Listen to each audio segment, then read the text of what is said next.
Okay, some new faces and not a lot of people, so that's actually good. Everybody can get tons of questions in. I think we have 48 people registered, and you never know how many are showing up. Okay, so we have plenty of time today. There's a couple things to go through. And for anybody who's new, I see a couple of new faces. So this is completely open Q&A, anything and everything you want to ask. Please go ahead. If you've signed NDAs, and some of you have heard me tell you this before, if you've signed an NDA and you want to talk about a particular business, please be generic, if you will, as far as, name, specific city. So if it's a commercial laundry business in Nebraska, just say it's a commercial laundry in the Midwest. No names, nothing of that nature, but anything you want to talk about, and we'll go through everybody. We have much time as you need. And for those people that are also, for anybody that's new, we try to do these about once a month. I apologize. I realized there was a number of orders that came through Thursday. So Tuesday, Wednesday, and never sent the link to anybody. So they'll probably just watch the recording. I try to get it out earlier today. So if anybody jumped on who just joined their group in the last day or so, I apologize. I didn't get that to you earlier. I have some questions that came up over the course of the last week or so, and some others from prior conversations with clients since our last webinar. So if we're running short of questions, we'll jump into those. Where's Gabe? There's Gabe. Gabe has a signed LOI, right, Gabe? Yes, I do have a signed LOI. My first one. Thank you very much, Richard. I really couldn't have done it without you. Really. I was looking at a different business too, and I mean, at first it looked like a great business, and then Richard kind of helped me out with everything. He kind of broke it down, and it made me realize maybe it's not as great as I thought. And then now I have this one. It's a little smaller of a deal, but really I couldn't do it without you. So thank you. So it's very exciting. So now next steps, you got the signed LOI, and then you're going to start some due diligence. Yep. I'm in due diligence right now. Right now I'm back and forth with the lender, Right. sending them over documents, and yeah. So just for anybody who hasn't been on these calls before, and for those of you who have been, everybody knows Gabe is a familiar face. Gabe is still in college, okay? And he nailed his deal down while doing that as part-time. So he's going to college part-time now. He's going to be a business person full-time so soon. So you're going to, you have, how long? You have a couple of a reasonably decent window for your due diligence? Yeah, I did it so I have 30 days after I graduate so that I can really like hone in those last 30 days. And right now it's just, I'm going through the list. I made a checklist based off of, and I don't know if anyone wants it. I kind of made my own due diligence checklist based off your course. I kind of just put it into an Excel spreadsheet, and just so I can like mark it off, make it a little easier. Um, Great. so yeah, that's what I'm going through right now. Right now I'm in the financial section. Also was meeting with lawyers and yesterday and stuff. So then finally now after that I can start getting into, more nitty gritty. So exciting. Yeah. Yeah, it's great. We had some of you know Jan, who's on some of these calls. He had an LOI that he submitted fell through. I was hoping he'd be on this call because we could talk through it a little bit. But it was a real bit of nonsense from one of the brokers. Was talking about having like 17 offers on the business, which was complete nonsense. I'm doing this 34 years, never seen anything like it. But they were really trying to play with him.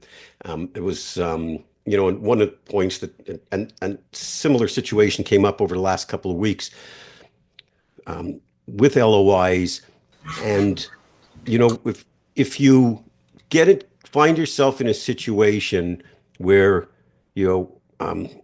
brokers are playing stupid games, my take is they should win stupid prizes, right? So when they try to, and we've talked about this before, they sometimes sellers do it too, and trying to play one against the other. Sometimes the best deals are the ones you don't do, or the ones you're prepared to walk away from, because you can't get yourself, first of all, into a bidding war. But if you're faced with something, obviously, if you've been at this for a while and you've done enough upfront work and recognize that the business makes perfect sense for your skill set, that's slightly different than if you're very early on in the discussion process or discovery process, even your own discovery as to what type of business makes sense. But when you get a situation, if a broker tells you, that we have three other offers or something like that, which is very rare. I mean, it does happen, but it's very rare. My take is always to tell them, you know, if for whatever reason one of them doesn't work out, just get back in touch with me and let me know. And they usually find them backpedaling pretty quickly. Similarly, if you do decide to move ahead in that scenario, try to get your answers quickly, because what will happen is if it legitimately has multiple offers and you're one of the last two or three that are in the game, they're just going to keep playing one against the other. That's all that game is about. And so you want to make sure that you're just cautious about it, because you don't want to find yourself going from a logical perspective of how you formulated an offer to becoming emotional about having to get this at any cost. So just be, tread cautiously. If there are multiple offers, more often than not, it is not the case. That's just broker speak. But if you do find yourself in that situation, and again, it's usually because you've done been doing this for a bit of time and you recognize that this is a good opportunity, fits with your skill set, pricing is right, valuation makes sense, etc. So you find yourself going ahead to throw an offer in the ring with some others, but just be aware of what you're looking at, because it's very dangerous when we go from logic to emotion. Buyers get killed. And so we try to have a very healthy balance of it, because as a buyer, you want to get the seller to start moving to become emotional, because that's when you start dictating better terms. But you've got to try to keep your logic as much as possible. So that's, and I think Jan joined us. So maybe at some point we were just talking briefly, Jan, about multiple offers and businesses. So afterwards, if you can weigh in after we get through some questions, great. If you give us your perspective on it, would be terrific. Sure, absolutely. Great. Okay, we got some questions. I see hand raised. Okay, Gabe, let her rip, and then Lucas after. Yeah, I was gonna ask, when you find a business like that where almost everything makes sense and it aligns with your skill set, it's strategic, whatever it is, how do you not get caught in that bidding war? And how do you know when you're overpaying in that bidding war?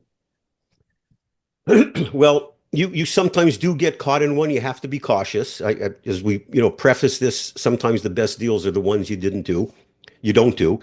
At the same time, I want to be very clear. I never have a problem overpaying or paying a premium for a real good business.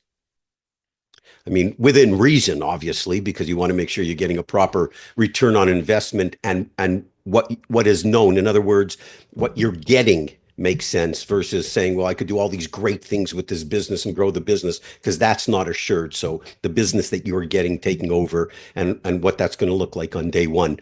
But if you find, and this especially happens if you've been looking for a while and you come across something that makes sense, if you have to bump up to get the deal, relatively speaking, if you look at a transaction, let's just pick an arbitrary number, a $2.5 million business, and you think that I got to go to $3 million to make this deal. So it's an extra $500,000. You own that business for 10 years. It doesn't amount to much, right?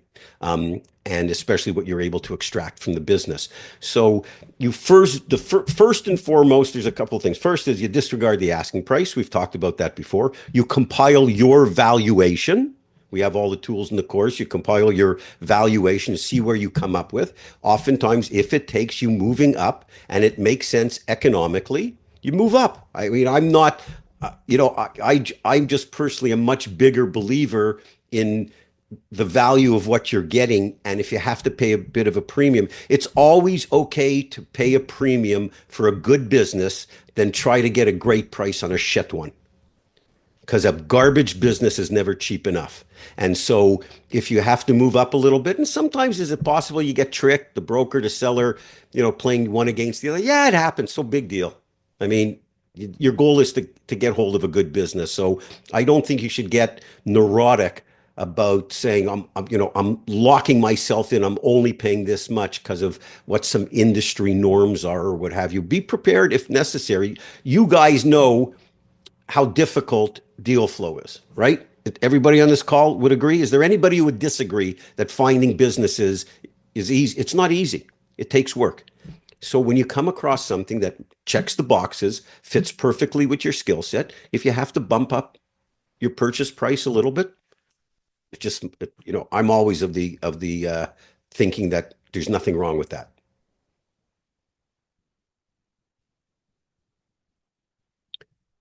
Good enough, Gabe? Give you some context? You're good? Yeah, that sounds great. It's very funny because I remember my private equity professor last semester.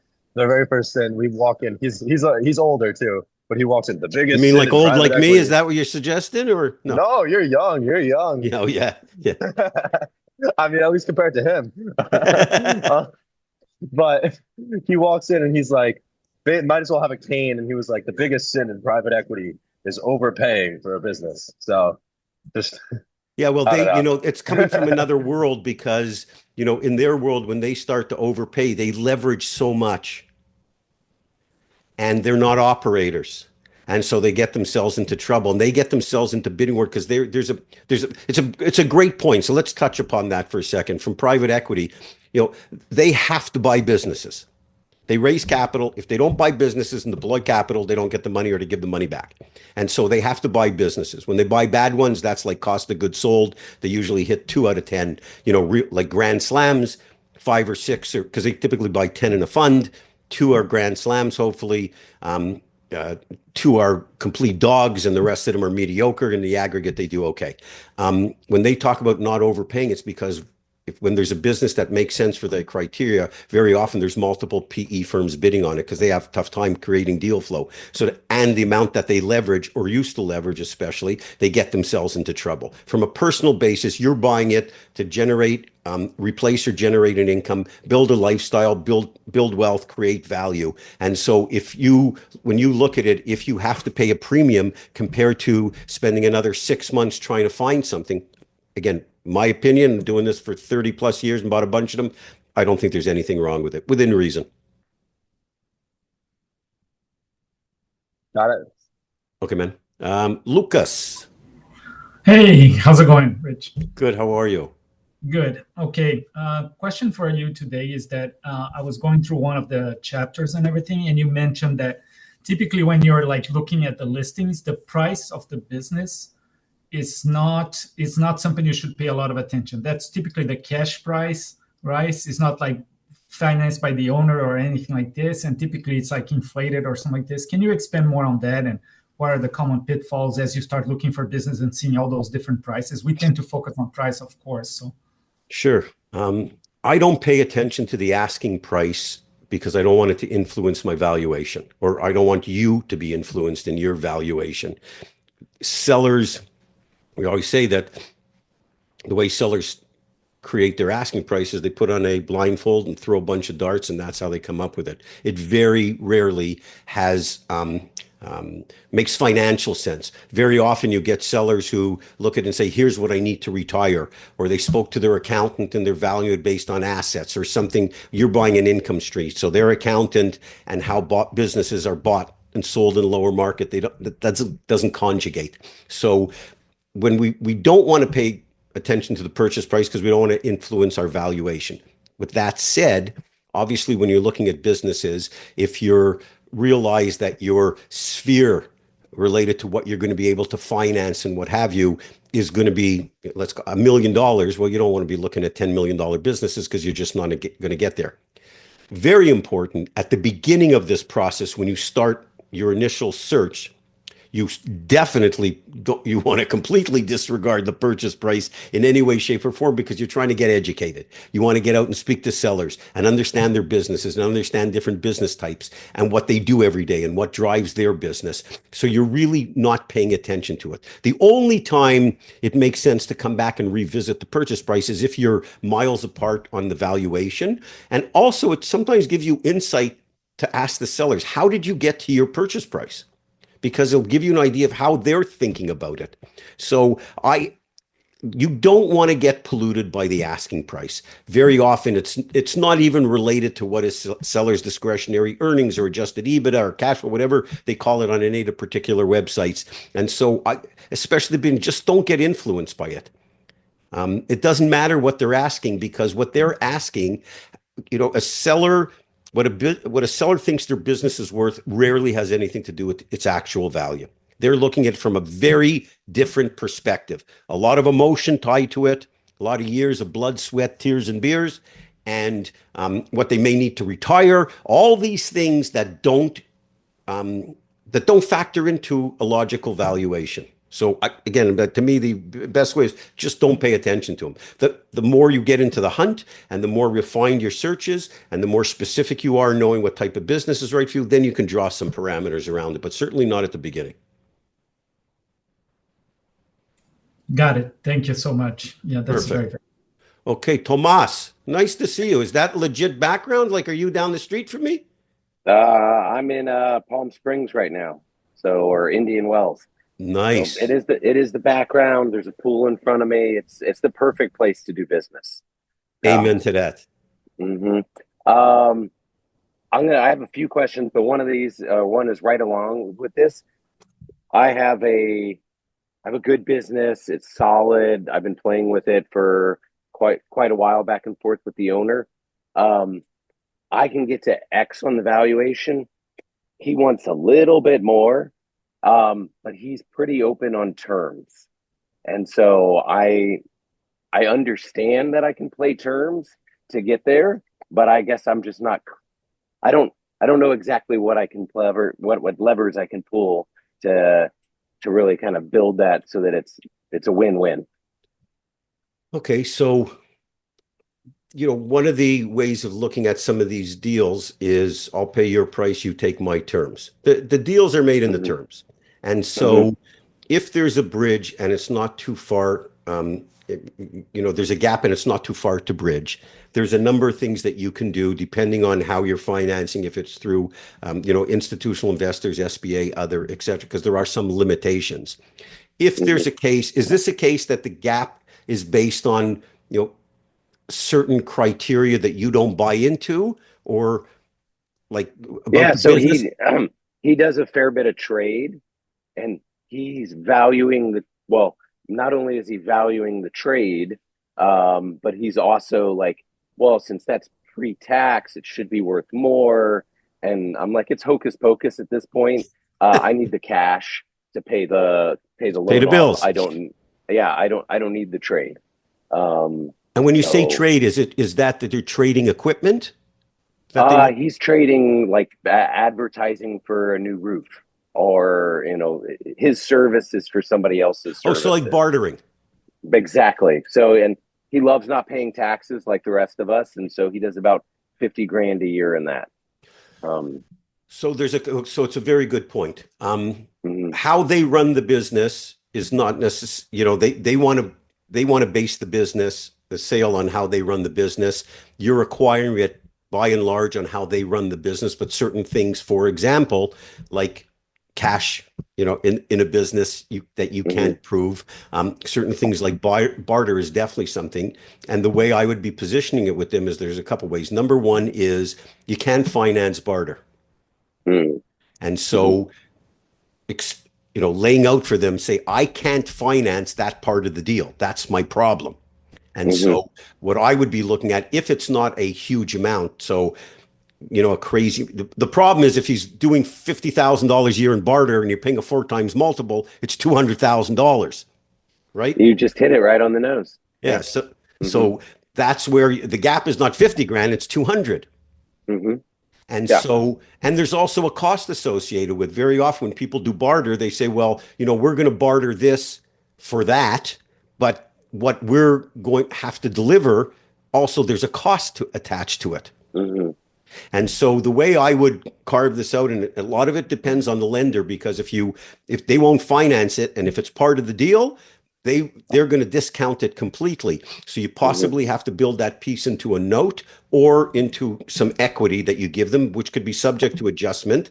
I would try to settle somewhere in the middle with the premise of saying, hey, if I'm able to duplicate that, I'm okay with measuring it and paying you for it. But I don't even know if Hmm. I'm able to duplicate that. And Hmm. so in that case, how can I pay you for that? And so Hmm. we need to carve that piece out and say, we will measure it after a year or 24 months. And I'm happy to pay you for it and for that multiple if in fact the math makes sense. Hmm. Because Okay. keep in mind, your take is 100% correct. That seller is going to have the same issue with anybody else because it's unprovable. Hmm. Yep. Yeah. And He has cash is a whole nother story in there, but it's not as much. And he's open to owner financing, but he wants a lot more down than I want to put down, because then I can't buy a second or third business to play in there. Well, then sometimes the way to look at it is to potentially say to him, you know, again, along the lines of I'll pay your price, you take my terms. Maybe you give in on the 50 times the 4 times with a much bigger seller note. So that you could preserve at least 200 grand of your capital or whatever that number is that's going to allow you to leverage the next deal. So you've heard me say it before, and it's not in a pornographic way. You can't suck and blow in these deals, right? So you can't inhale and inhale at the same time. The seller's got to decide to choose their poison. And if they want a smaller seller note, they're going to have to give in somewhere. And when I say they're going to have to give in somewhere, you're a unique individual, but you're representative of what they're going to typically encounter with 9 out of 10 other buyers. And so you try to work your way through it. And the way I would be pursuing it, especially because you want to preserve some capital to do some other deals, is I would be willing to accept part of what they're suggesting, if the numbers make sense, in exchange for me putting down a lower down payment that allows you to leverage what you have now in capital to buy the next. Yeah. Okay. All right. Thank you. Of course. And if there's anything specific related to numbers or whatever that you want to share with me via email, whatever, confidentially, happy to review that. Just send me an email with the details and we could scrub it a little further. All right. I appreciate it. Thank you. Of course. Is that James? Do I see your hand up or no? Okay. Gabe, you're back on the hot seat, baby. I'm back. I have tons of questions. All right. So if I'm comfortable with this company's financials and they're pretty straightforward, is not using a CPA and kind of leveraging the bank's underwriting okay or no? To kind of keep costs down? I'm sorry, I didn't understand. Are you saying you not using a CPA and looking at the numbers yourself? Yeah. I would never do that. You would never do that? I've looked at probably 1,000 deals. I always bring in someone else, even if I get through 80% of it and I'll bring in someone else to look at part of it. You always want a second set of eyes on it. Always. Okay. Sounds good. Because as smart as we all are or think we are, we're not that smart. And sometimes the closer you get to a deal, sometimes you're missing something. And I see it where you look at the numbers, you miss the same thing over and over again. So you can go through, I don't like bringing in a CPA from the beginning. I want to look at the numbers first, because if they don't make sense to me, they're not going to make sense to the accountant. So go through as much as you can, and then you may be able to slim down what you need them to do. I recognize you want to save money, but always gets a second set of eyes to look at the numbers. Then do you have any advice on kind of saving money and what to show them and how much, how do I slim it down? How would you slim it down with a CPA? Yeah. The first thing is go through the numbers yourself. Okay. And you probably will be able to identify all the things that don't make sense or you don't understand. And you can ask the seller's CPA. Then depending on the type of, because you don't need to get into a $25,000 or $50,000 quality of earnings. It's just ridiculous. But certain things, depending on the type of industry, for example, you may just need the CPA to do a paper trail. If there's vendors, if there's vendors, you want to be able to track paperwork to make sure vendors are paid on time. This one is a franchise? Yep, this is a franchise. It's a huge advantage because they have to report properly. So they don't, depending on the size of business, won't necessarily be audited, but the reports, you want to see the reports that they provide the franchisor on a quarterly or monthly, quarterly or annual basis. Because they shouldn't be screwing around with that. So at the top level is making sure that what they have to pay in franchise fees corresponds with what the numbers are. Number one. Number two, with a franchise, their internal P&Ls should be matching their tax returns, because they typically have to provide both to the franchisor. So there's no wiggle room for a franchisee. So I'd be going through all of the numbers, whatever stuff doesn't seem to make sense to you, get your questions answered. And then depending on the on what's outstanding, you could bring it to your CPA and say, look, the following didn't make sense to me. I can't get the right answer. Can you investigate the following? A good CPA will generally have, and depending on this size business and the size of business, there's only so many things they could be screwing around with. If there's no cash being taken in the business, they're able to look at the bank statements, the records. They could do a very quick and reasonably priced audit. But go through it first yourself, and then you could ask the seller the question. And if they're not certain, ask the seller's CPA, and whatever remains outstanding after that is what I would bring to your CPA. And of course, ask them, is there anything further? The other part, by the way to try to get the cost down with a CPA is whoever you decide to use, you use a reasonably sized firm, because you tell them you're going to want to use them afterwards. So at least they look at it and they're getting a new client. Got it. Awesome. Okay, Thank you very much. Okay, I think we got, pronouncing it right, Douai? It's Dwight. It's perfect. It's like Dwight? Y with an E. Yep. Right. Okay, welcome, Dwight. Hey, Richard. Good to be here. Thanks for putting the content out on YouTube and Search Funder. So I've been looking around and find your content very, it resonates with me a lot. So thank you for putting it out there. I have a question for you. So after I graduated my business school, I was like, hey, really taken with the ETA route, and I'm focused on that. And I started to, set my focuses up and sectors up. And then I got sidetracked. I started doing some consulting work for small to medium-sized businesses. Okay. I just started to do it on my own. It was my thesis that if I start solving problems for small to medium-sized businesses, that's probably what I'm going to be running into going forward. Right. So I was like, I can play for free until I jump in. Right. But right now my focus is really torn. I'm like, should I continue to build this business that I unintentionally stepped into, versus going and really focusing in on this, going into the acquisition mode. And I was looking at, hey, kind of getting energy and focus into that acquisition mode by doing things like doing some conferences, and SM Bash was one of them, or SM Bootcamp was one of them. And then, there is a price to pay. There's some dollars associated with it. I'm not opposed to it, but I just want to understand, yours is very cut and dry and step-by-step, very focused. So I just want to get your opinion on things like attending conferences. Okay. Do you follow our program now? I have not. I Okay.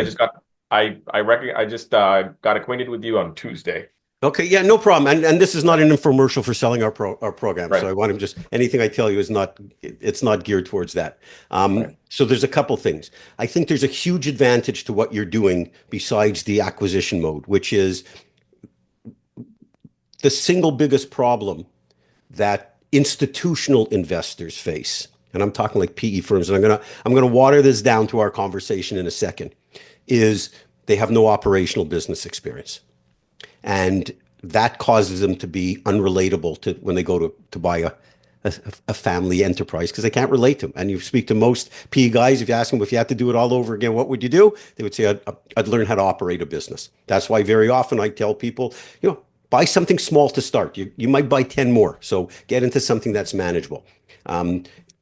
Similarly, the skills that you need, you probably have some of them, you don't have all of them.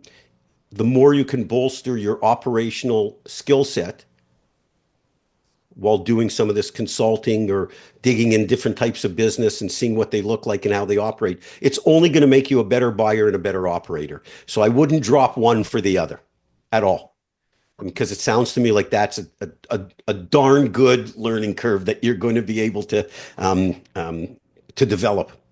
It's going to help you. And that aside, you certainly can pursue the acquisition mode at the same time. Meaning, I just wrote something on Search Fund. They said it should take you 6 months door to door to buy a business. And if you're doing that full time, if you're going to do this part time, you got to devote 15 to 20 hours a week. If not, it's not going to be successful. And that's data from 100,000 plus individual buyers. Part-time takes 15 to 20 hours a week. So if you can devote that plus what you're doing, then it makes sense. If it's less than that, it's going to be problematic, because you can't get any traction. So what I would suggest to be doing is I would be pulling both levers, if you will, and spend time on the operational side because it's only going to educate you. And I'm a big guy about learning and educating yourself. And so I think you do both at the same time as you're operating or consulting. There's certain things you're going to be learning, things that you like in a business, certain things you don't like. But most importantly, I think you can start to get much more comfortable with what you're good at and what your skill set is. Because the number one thing when you buy a business, you got to make sure the business is right for your skill set. So I think doing that exercise in this parallel business, I think will be very helpful for you. That I would do both as long as you could do the second part 15 to 20 hours a week. Less than that, you're just not going to go anywhere. Next, related to conference and all of that, we're in the education business. Learning is everything. You know, I still have a thirst for it personally. I think it's the greatest thing people could be doing all the time. But having said all that, I think the majority of them that I've seen are a waste of time, because there's way too much generic information. That's just my opinion. This is a blue collar project. You have to get in, got to roll up your sleeves, you got to get your fingernails dirty. And so a lot of these, the information that's out there is just too generic for my liking. I wouldn't go at this point and spending $2,000 or $3,000 or $1,500 on conferences plus travel until you start to get really hone in on what you think may make sense for you. And if then there's an industry specific seminar or what have you, then by all means, it may make sense. Part of the problem with a lot of these conferences, and I get approached all the time to run conferences. And they say, well, we're going to bring in all these different type of speakers. The challenge is you want to make sure you're giving people good information. And the biggest problem with these conferencing is you're networking with people that have the exact same problem as you do. And you don't want to network with people that have the same problem with you as you do. You want to network with people that have solved the problem. And so that's why, I just think at this stage, especially, I would not be spending money on any of that. I think you learn as much as you can about the process from believable parties. And then once you decide to potentially move into that full time or get a little more immersed, if there's something specific that makes sense, I would go down that road. Again, I don't want to crap on anybody's business model that are running seminars. I just think a lot of them are a monumental waste of time because you don't really come out, feel very good while you're in it, but it doesn't give you with a whole lot that you could put to use immediately right after. Yep. That sounds like you said that probably in different words in other videos, and that's what I held off on getting my ticket. I got a discount and everything. They like, well, I'm proud of you for that. And they're like, okay. Then I was like, I'm gonna have this conversation on Thursday and then make my choices. And yeah, they're always going to be the conferences, Dwight. Yeah, they're always going to be there. And if you feel you're missing something, you could always pivot a little bit or do one. But at this stage, especially because you're not doing it full time, I wouldn't spend the money if sitting in your position. So one follow-up question, if you wouldn't mind. So right now I'm targeting consulting companies. I was trying to do small to medium size, but the consulting companies that can afford consultants, or the companies that can afford consultants, typically larger. I'm looking at tier 2 suppliers, tier 3 suppliers for manufacturing operations. And basically I'm going and asking the big player, who's your pain point? I'm going to go in and solve the problem for the pain point. So that is probably outside my range in terms of what I could go for. My other path could be to see if I can go and support individuals who are new operators or private equity groups that are doing something like this that might need support. So those are the two channels I'm looking at. What is your opinion on either of those buckets? So I have two opinions. One is related to income. One is related to what you're going to learn. You want to be able to generate some income, and that's going to be much easier from a larger company versus a smaller one. That's the first thing. The second thing is, I think you're going to absorb and be exposed to more institutionalized thinking as far as processes, procedures, systems, employees, etc., methodologies in a larger company that you can apply to a smaller company. Ultimately, if you end up consulting for it or running it. One of the greatest ways to make a small business a big business is to take Wall Street thinking and apply it to Main Street, meaning smaller businesses typically don't think about institutionalizing and putting these process, procedures, and system in place. So if you're looking to learn what and get exposure to best practices while also bringing value and the potential for you to sign clients, I think it's going to come at the higher end. I think it would be better to do that for a while and then maybe look to grab one or two smaller clients and see if your thesis works. Yep. But I think the sale for a smaller company is just going to be too difficult to convince them to spend the money unless you bring a little bit of pedigree. And you also got to make money. Yep. Makes sense. So experience, probably build up a track record, showcase, here's what I can bring to the table, and then potentially correct. pivot. Okay. And you'll have some exposure to some really good processes and procedures at larger companies that you won't have at smaller ones, and you could potentially apply. Okay, awesome. That's great. Thank you so much, Richard. Really appreciate it. My pleasure. Thank you for joining us. I will be joining. Great. Okay, who's up next? I see. Roy, then Michael, then Lucas. Hey, Richard. How are you? What are you thinking about businesses that have a union? No problem. It's not something I that grew up in concerns you? Canada, so it's like union madness there. So, I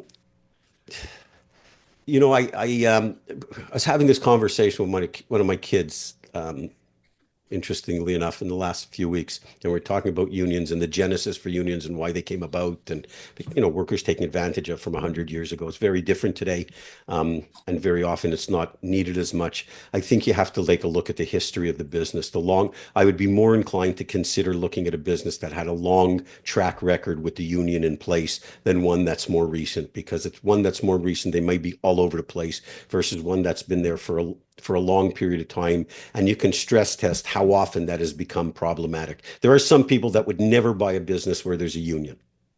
I mean, some that just That's adamant. my inclination based on my. Pardon me? That's my inclination. My dad I ran get a it. construction company, and he said never work with unions. Kind of like that was the. I get it. I understand it completely.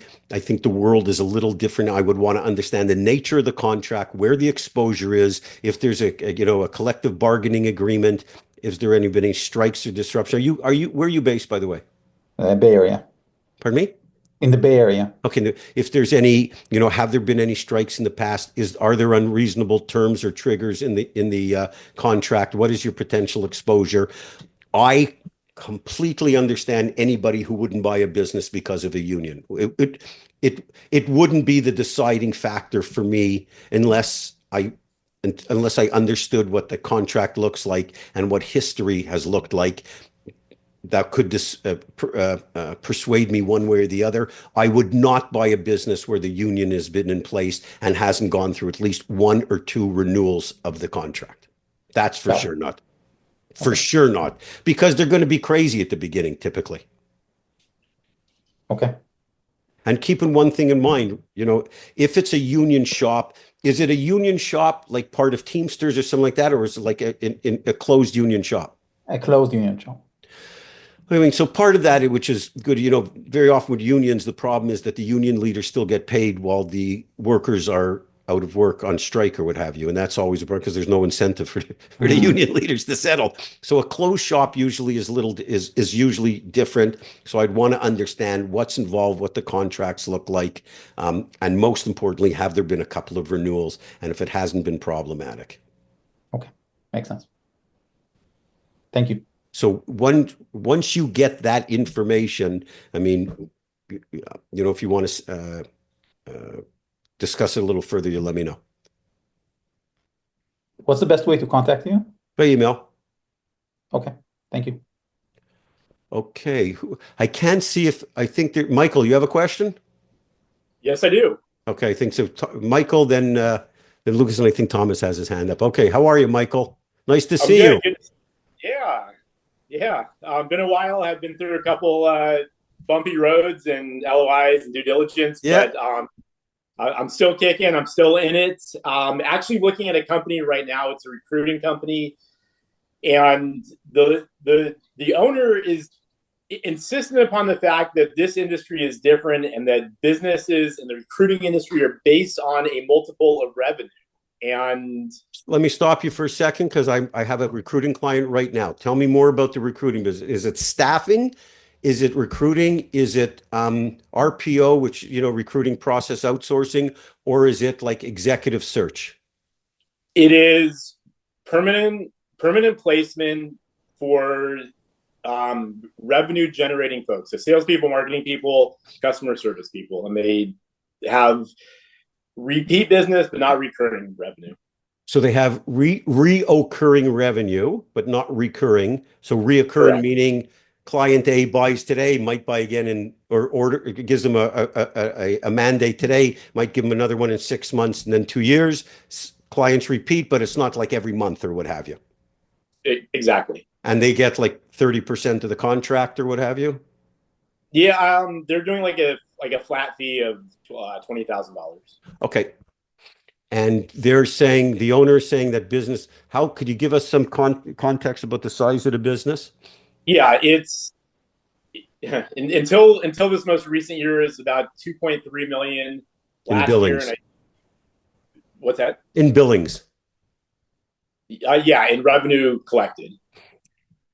Okay. And then the most recent year it was 1.5 million. So went 2.5 to 1.5? Yeah, it went from about two.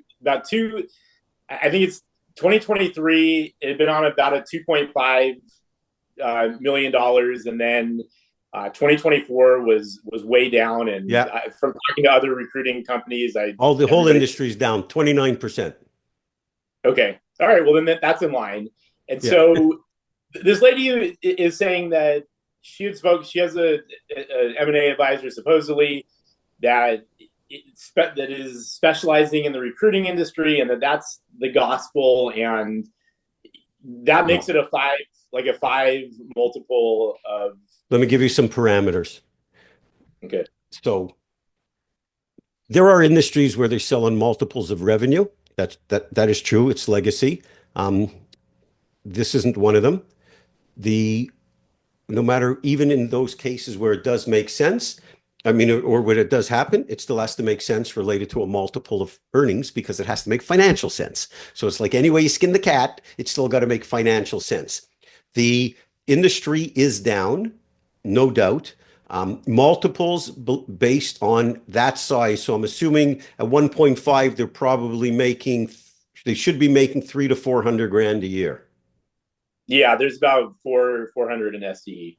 Okay, so so at that number, multiples, when they have reoccurring revenue, okay, I'm going to give you a wacko range of multiples. And I've just gone through this over the last year with a couple of companies. They'll sell for, and it's SDE, they go from 3.3 to 8.7. Okay? That's how wide the range is. 8.7 is a big business, lots of recurring revenue. When you start at the smaller size, unless they have recurring contracts, mostly related to staffing, okay, which is not this business. If they don't have that, it's way on the lower end, 3.5 times. That's it. Okay. No matter how they peg their multiple. So if they're saying that they think that this should be a 5 times revenue multiple at $7.5 million, they're out of their mind. It makes no economic sense, and no large recruiting company is going to buy them. Because I don't mean this disrespectfully to the owner of the business, but a larger recruiting company grow by acquisition. In their mind, is a shitty little business. They're not spending any time making the acquisition.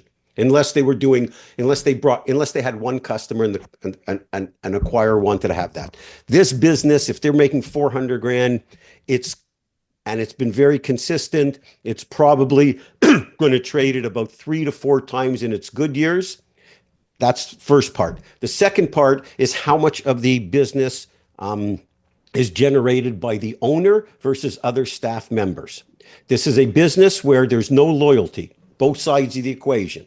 You have an HR person that works at a large company. When they leave and they go to a new company as an HR person, they typically hire the company that they were comfortable working with before to do their HR. So you lose business, you also gain other business. Similarly, salespeople within recruiting business come and go every day. They leave companies, they go to the next one, and they bring their clients. So you want to understand in this particular business, of the $1.5 million that's being generated, how much does the owner generate versus how much do the employees generate? Because the employees can easily take that business elsewhere. And if you have to replace the owner, not easy to replace that skill set. This is a very personal relationship business. Hey, Michael, Okay. this is Torrance. And two, I have something. I've been in staffing for a while too. And one thing you have to look at, I kind of stepped away from buying staffing businesses and I have experience in it. Just what we were just talking about with Richard, he hit it spot on. And also, there's a high level of, I forgot the word now, but a lot of times you're about a business and they have two, maybe three real clients, and those clients may be out or heading out the door. They know something that you don't know, and you buy that business, and they know that. Say they're working for IBM. They've been doing good for 20 years, and now IBM changes for some odd reason, and they're no longer going to work with that company. You might not never know that. And Yeah. little things like that, or the company, or someone's leaving, like Richard was saying, and they're taking IBM with them because they've built a relationship. So it's very personal. Okay. It's a hard business, Michael, to transition to a new owner unless you've been in that space, because it's such a it's and Torrance will give a thumbs up, or just it is. I mean, it is such a relationship-based business, because that's what you're selling. People have faith. On the buy side, the clients get comfortable and confident in the person that's bringing them the candidates. And the salesperson or owner has this relationship with that HR person. And that's the value, because they're able to deliver. It is volatile. I mean, I personally like more of the staffing businesses. I like the model. Don't get me wrong. I like the recruiting business, but I think you want to understand what I know. Your background was I remember, is in sales training, right? Yeah, you have an amazing memory. Is that Sandler? Was it Sandler? Was that? Yeah, great memory, man, Richard. 64, but I'm not losing it completely yet. Okay. Okay. So obviously you've got sales skills. You could recognize sales process. I mean, that's what you do every day. So you get that. So I think as far as the sales skills or being able to sell this product, I mean, there's no doubt you'll be able to sell it. It's a question of, will you be able to take over the owner's business and sell it to those same clients, which is always the challenge in this business. Yeah. And so the interesting thing is the owner actually, I won't say fully stepped out of the business, but hired we'll call it somebody who has an inflated title of CEO, Okay. who's really the VP of sales. So the CEO's job is to go out and they work with about 45, I would say, smaller clients. They're not working with enterprise type companies. They're working with entrepreneurial, maybe lower middle market companies at best. And they do a couple of placements they have 45 active clients, couple placements per year. And they do have a really good system. And when I say they have a really good system, they have, I don't know if they stole it from Sandler, but we have a really good way of figuring out what is ideal kind of candidate profile look like for a company, and then going and having a thorough vetting process and delivering 3 candidates. And their promise is one of those candidates is going to work out for you. So the process is there. The owner doesn't own the relationships per se. Okay. So there's a couple of good components to this. And I mean, I would not discourage you from investigating it further, especially because the owner's not there.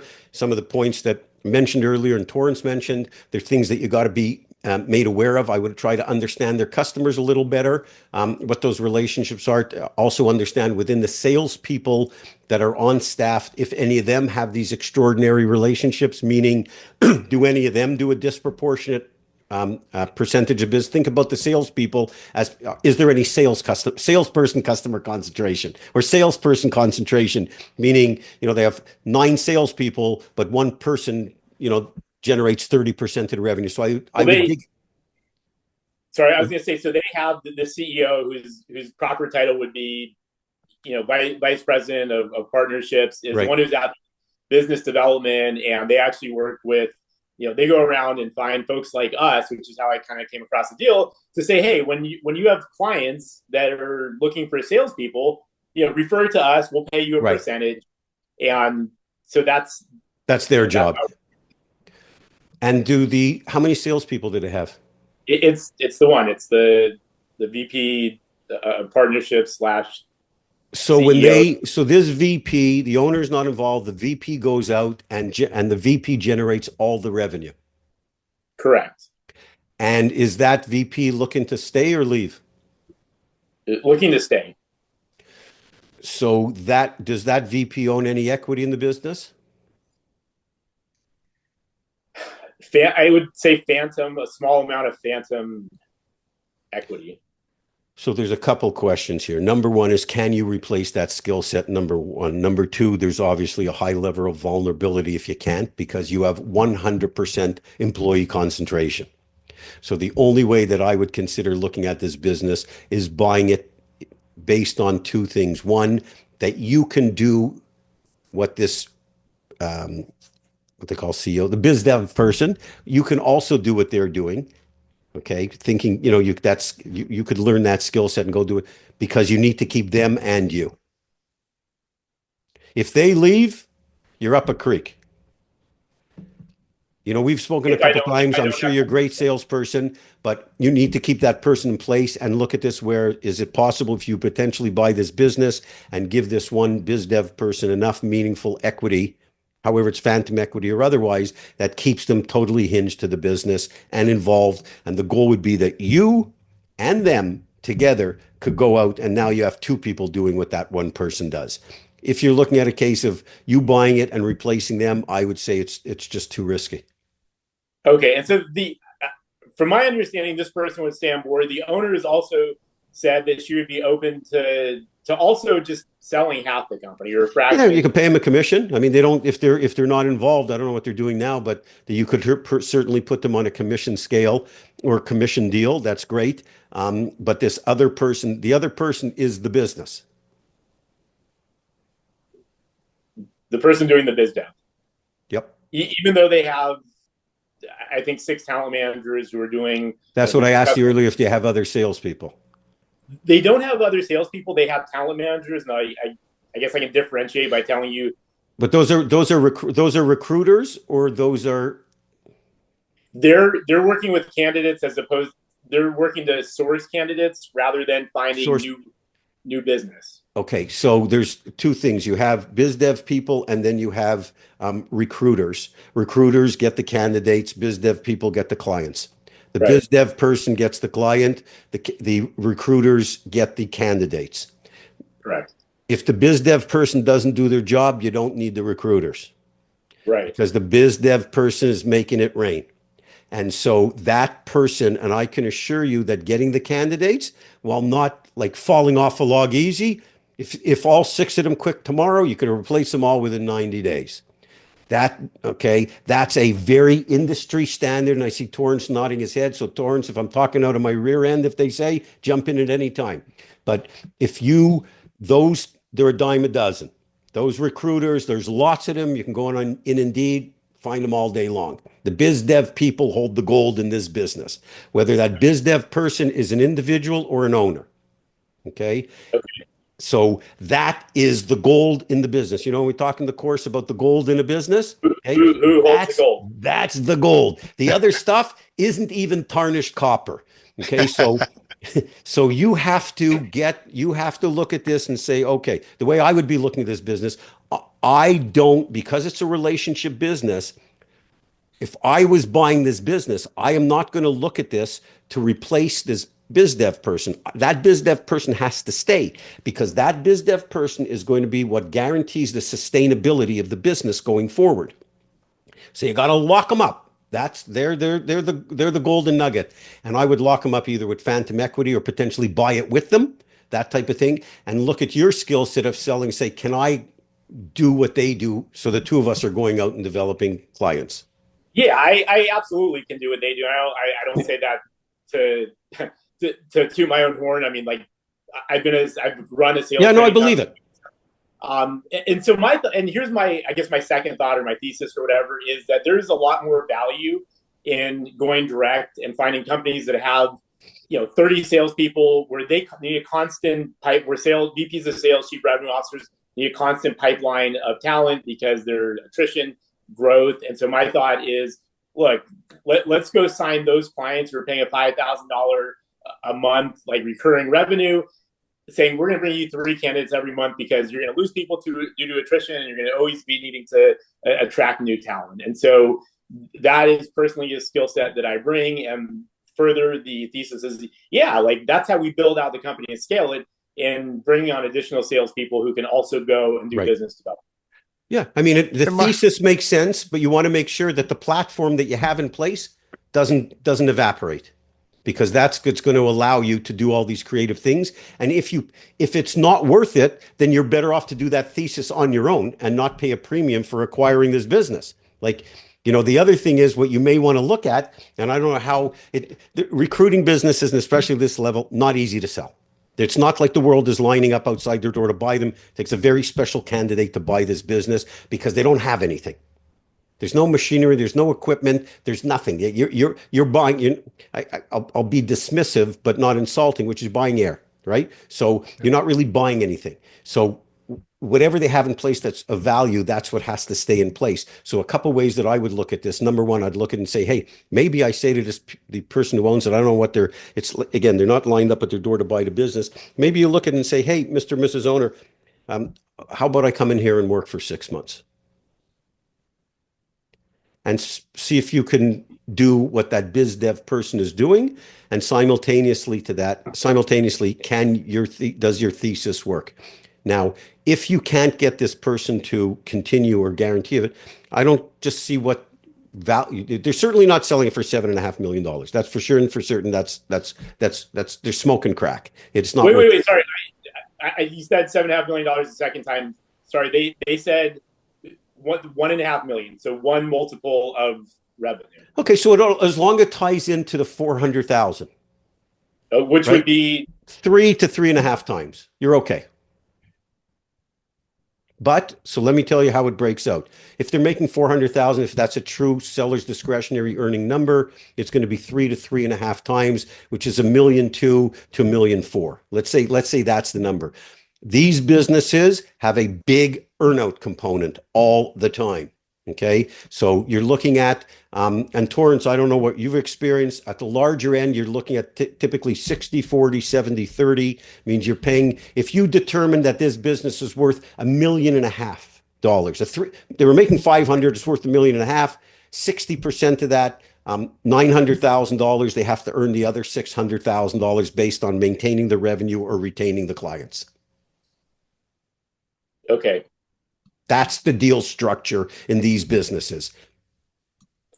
And Michael, one thing I will look at too, just really quick, is look at the contracts, if they have any contracts in place, and if so, what's the length of those contracts? Because a lot of times with big clients, they put you in contracts. So I've looked at buying businesses, but the contracts was like 6 months away. And also look at their client list, Michael, over the last 3 years, and see if it's been dropping or falling.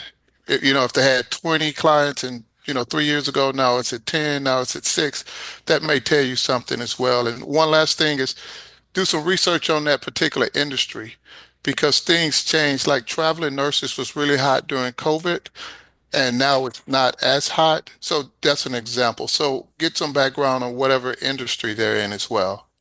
As far as who they service? Yes. Yeah, like if it's a nursing, is it IT, is it plumbing, is it oil and gas, what type of niche? Yeah, so they work across all industries, and again, their focus is recruiting salespeople, sales leaders for these companies.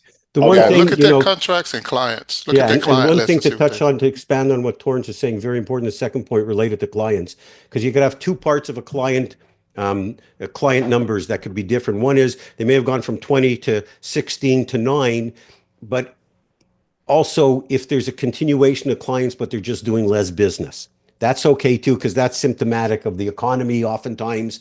So there's lots to dig in there. But really, I think the points that we talked about earlier and what Torrance brought up is there specialization, what those industries look like, the client count, how's that, and how's that changed? There's a lot for you to dig into. Okay. And remember, it's a performance-based deal structure.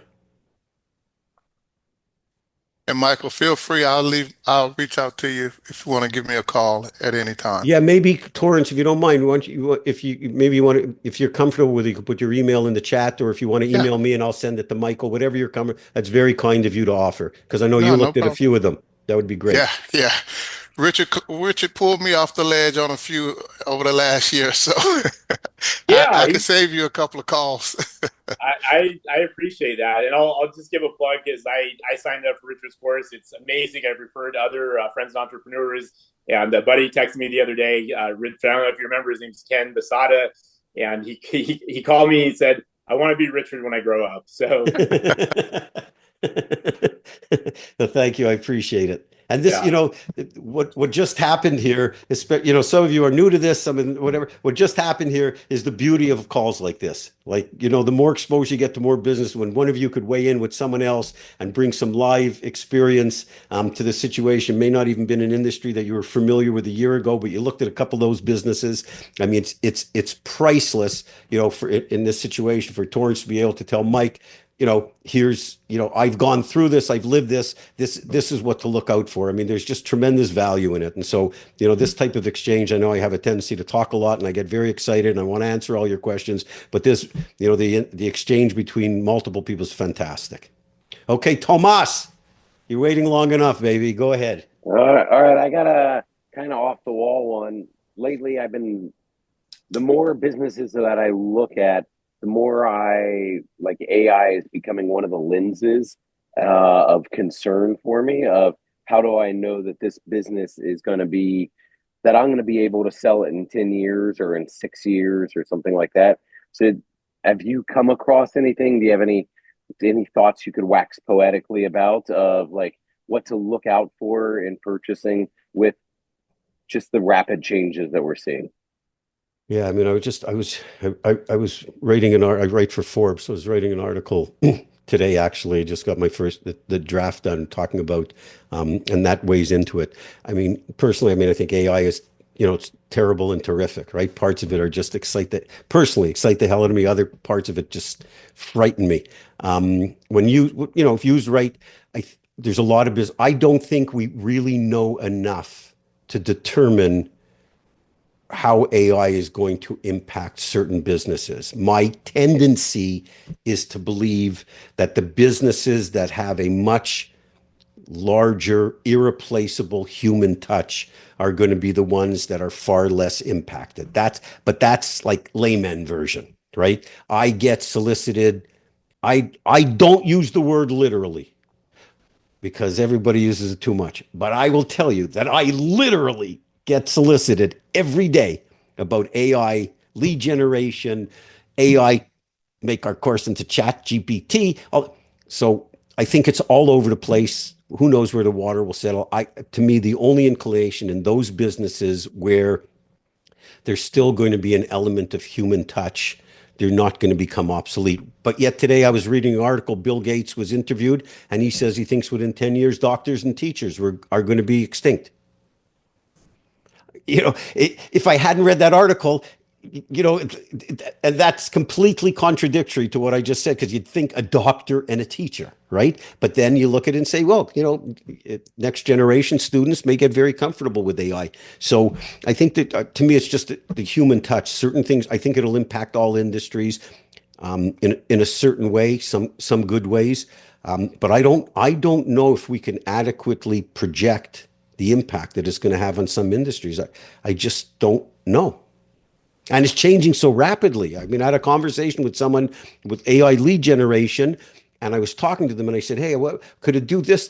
And he said, no, but call me back in 3 months and it will. He said, the speed at which things are changing are so crazy. So I think you got to take it one by one. Again, the only thing any business I look at, if there's a huge human element, I'm less concerned. Okay, thank you. Of course. Shivani, how are you? Hi, good. I'm new here. Nice to meet you. Same here. Happy to have you. Yeah, so I'm pretty early in the process, newer to this world, but been kind of going through your course and just getting it, on the education side still, just getting up to speed on where I'm going to go. But really focused and interested in sort of the HVAC industry and sort of installation of heat pumps, stuff like that kind of businesses. Yep. And curious just to hear if you have any insights or thoughts around that specific industry, things to look out for, any red flags. And then kind of second part of the question, also as someone who's still very early in the process, I haven't like found a broker or really looked at too many listings yet. So if you have any tips or Okay. things to think about for how to find like sort of industry specific places to look. Yeah, Okay, perfect. Are you from Canada? I am. Yeah. Yeah. See, they say process, we say process. Okay, so good. That's okay. And where in Canada are you located? I'm in the Toronto area. Okay, perfect. So I grew up in Canada. So a couple of things. You said HVAC, and then you said a subset to that, which was? Like installation of heat pumps and stuff Oh, like heat that. pumps. Got Yeah. it. Okay. So I'll talk specifically from America first. The HVAC industry is on fire. Okay. It's one of the hottest industries right now. We're seeing roll-ups at the lower level and at the higher level. And here's what it's tied into. It's tied into a couple things. One is it's not going away. So that's a good thing. Yeah. The second part of it is that there is, and I would suspect the same thing in Canada, there's a massive shortage of tradespeople. I think the number's 500,000.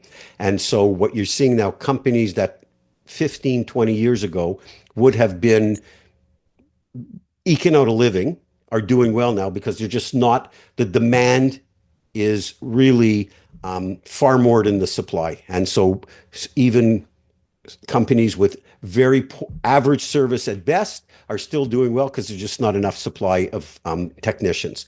So I really like the industry.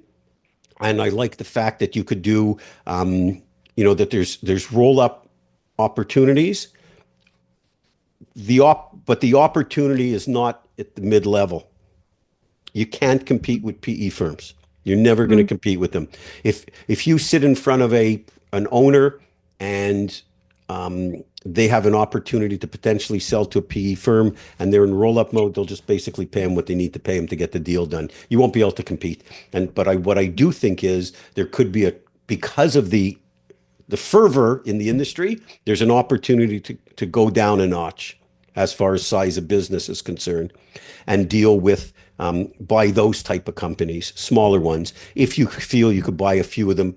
And in the aggregate, they become a little more of a, there's more substance to them by putting a few of them together. The challenges at that level, the lower in home services, and when you're dealing with, tradespeople, the lower the size of the business, the more it is tied to the owner, who's very often doing a lot of the work. So I think you've got to find that balance between where are the people that are doing the work versus ones that at least have a group of technicians and have maybe extracted themselves, like they're not turning a wrench anymore, but smaller ones.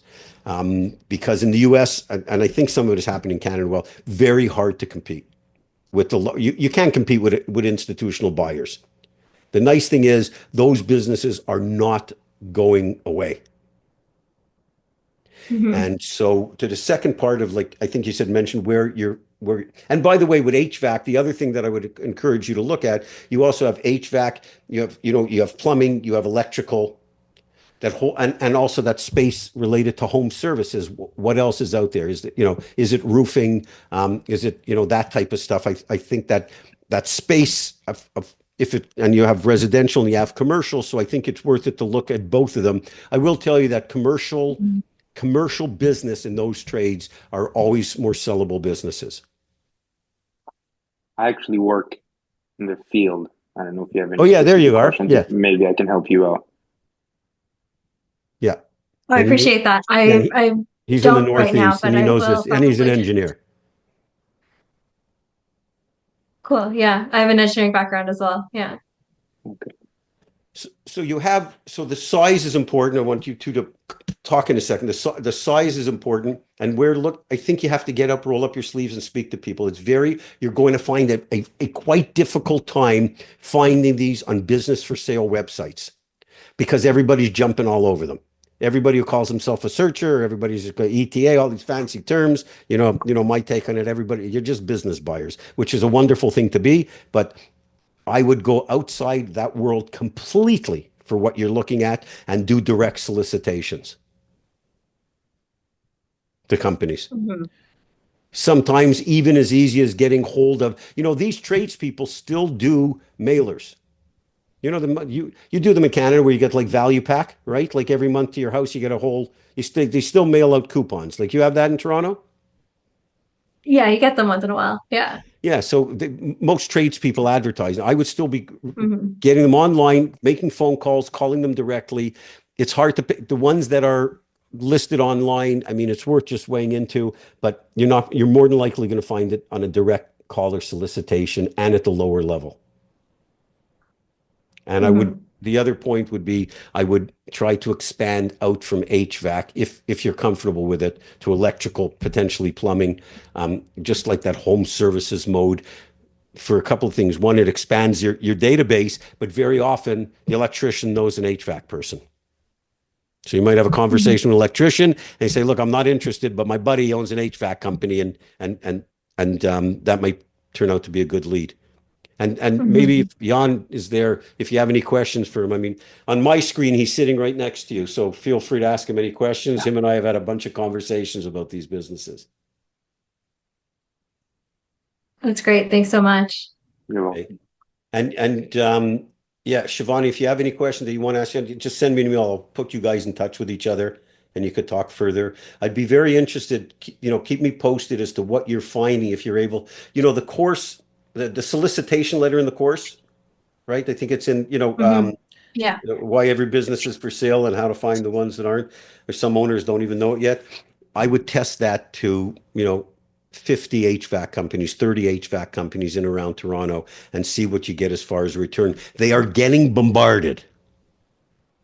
But that's okay. You just got to find your little pocket of where it makes sense. Mm-hmm. Yeah. Yeah, no, that's really helpful. Appreciate it. Great. And thank you for joining us. Okay, Lucas. Perfect. My second question today is just like if you can expand a little bit. I was reading the chapter that mentioned about when you're buying a company, you set up a DBA, doing business as, right? Or some kind of a vehicle to acquire the assets of this company. And that's something you set up is different than a corporation or something like this. I know it might come later on the book, but I just want to expand a little bit on this.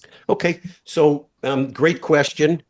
When you buy a company, let's call it Shivani's HVAC Enterprises, since the question is timely. So Shivani has a company, Shivani HVAC Enterprises, LLC. When you buy a business, almost 90+% of the case, everyone who's on the call, you're not going to buy the stock of that company. You're going to buy the assets of that company. You're not buying the stock because you don't want any of the liabilities. So you're going to buy the assets of that company. But Shivani has a terrific name. Everybody in Toronto knows her Shivani's HVAC Enterprises. So you don't want to lose that value and suddenly tomorrow call yourself Lucas's HVAC company because it means nothing to anybody. So you're going to buy the assets of Shivani's business, okay? And you might set up an LLC as, Lucas Sardenberg LLC, but you're setting up a DBA, a doing business as, underneath your LLC, and you're going to name it Shivani HVAC Enterprises 2027 or 2025 or 4, whatever it is, a slight difference to that business. And very often, depending on your attorney will advise, you might even be able to mirror what that DBA is. And you're going to do business as Shivani's HVAC Enterprises. But your corporate entity is your LLC, not the corporation that Shivani did business. So it's like, think about it as a subset. You're doing business as that name, which mirrors the prior name of the company. So you have that continuity, but you have a separate corporate veil and corporate structure. Okay.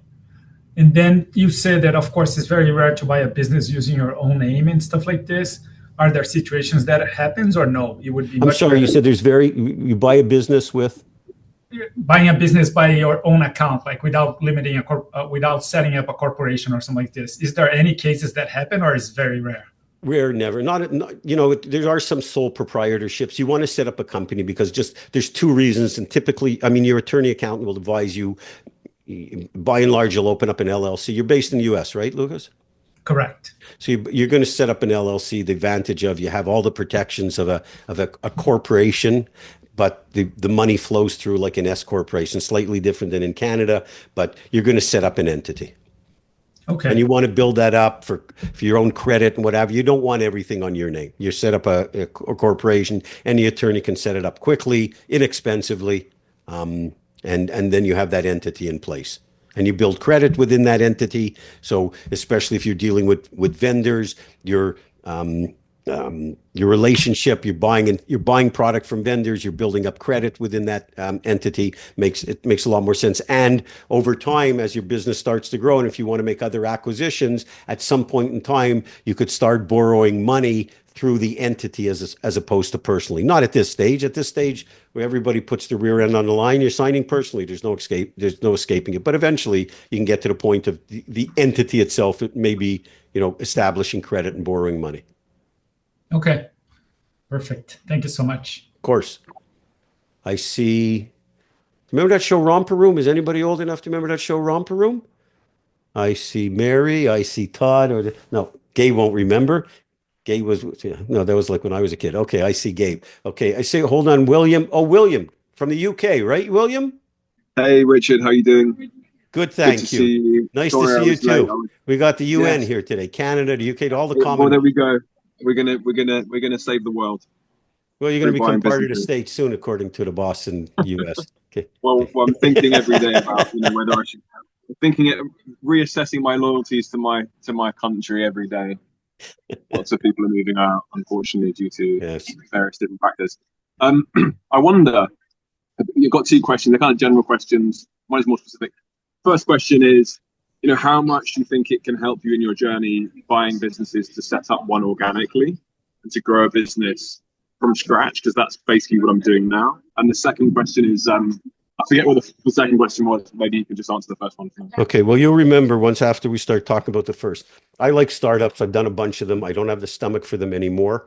And I'm glad I don't, I'm very thankful I don't need to at this stage. But I think a startup is, I'm the buy a business guy. I'm not the startup guy. However, when I think about some of the things that I learned and went through and some of the pain and suffering related to a startup, it served me well later on. I do think that, if you have a chance to do a startup in your life, it's always a wonderful thing to do. With that said, or with that in mind, if given the choice between a startup or purchasing an existing business, to me, you can't even compare the two. You can't even compare the two. With startup, everything sounds wonderful. It's not called Richard Parker Startup School. Yeah, right. Yeah, that's right. I mean, there's,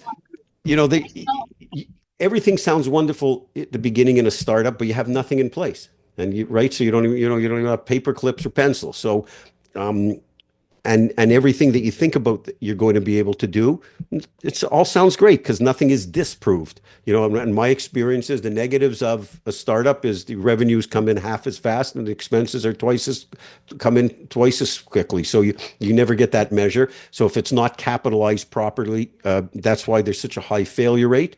But I would never discourage someone, especially their position in life and what the size of business that they may or may not be able to acquire. I would never discourage someone to do a startup, especially if that's, they need to do that parallel to working or as a side hustle or whatever, because you get that experience.